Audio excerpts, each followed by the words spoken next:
ஒரு நொடி கதை கேட்போமா? பாருங்க, ராஜா ஒரு பாரம்பரிய கிறிஸ்தவன். பாருங்க, அந்த 40 நாள், அந்த சாம்பல் புதன்லேருந்து தொடங்குதுல்ல, ஈஸ்டர் வரைக்கும் அந்த 40 நாள் நல்ல உபவாசம் இருப்பான். ஆனால் அதுக்கு முன்னால் கறி சோறு எல்லாத்தையும் நல்லா விரும்பி சாப்பிடக்கூடியவன்.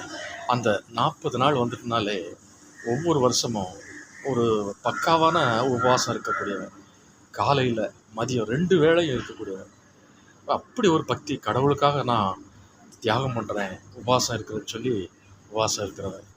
அப்போ பார்த்தீங்கன்னா, அன்னைக்கு காலையில் உபவாசம், மத்தியானம் உபவாசம், சாயங்காலம் தான் சாப்பிட போகிறான். அப்போது அவனுடைய மனைவி, ஏங்க ஒரு நேரம் உபவாசம் இருந்தால் போதாதா, ஏன் 2 நேரம் இருக்கிறீங்க, ஆஃபீஸ்க்கு வேறு போகிறீங்க, கொஞ்சம் டயர்டாகிடும் இல்லையா அப்படின்னு கேட்டேன்.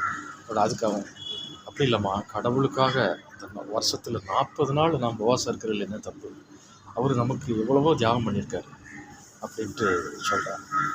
உனக்கெல்லாம் அதில் நம்பிக்கை கிடையாது, நீ 3 வேளையும் மூக்கு பிடிச்ச மாதிரி சாப்பிட்ற, அது எனக்கு ஆகாதம்மா, எங்கள் குடும்பத்தில் பாரம்பரியத்தில் அப்படி இல்லை அப்படின்ட்டு சொல்கிறான்.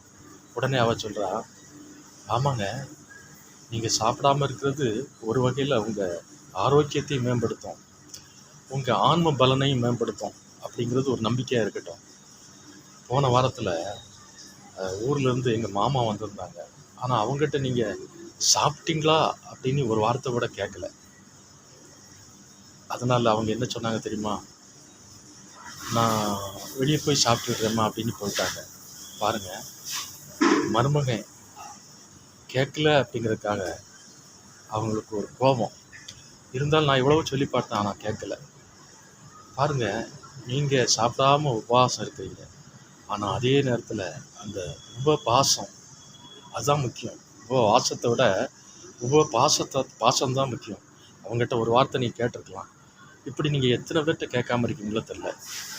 சாப்பிட்டீங்களான்னு கேளுங்க, அதுதான் நீங்கள் சாப்பிடாமல் இருக்கக்கூடிய உபவாசத்துக்கு மிகுந்த பலன் கிடைக்கும் அப்படின்னு நறுக்குன்னு ஒரு கொட்டு வச்சா.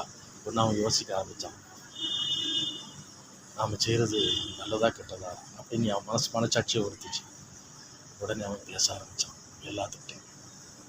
நாமளும் இந்த உபவாசத்தில் இருந்தாலும் இல்லாவிட்டாலும் எல்லாத்துக்கிட்டையும் பேசுவோம், எல்லாத்துக்கிட்டையும் விசாரிப்போம், எல்லாத்துக்கிட்டையும் ஏன் சாப்பிட்டீங்களான்னு ஒரு வார்த்தை கேட்குறதுல என்ன இருக்குது. நன்றி, வணக்கம்.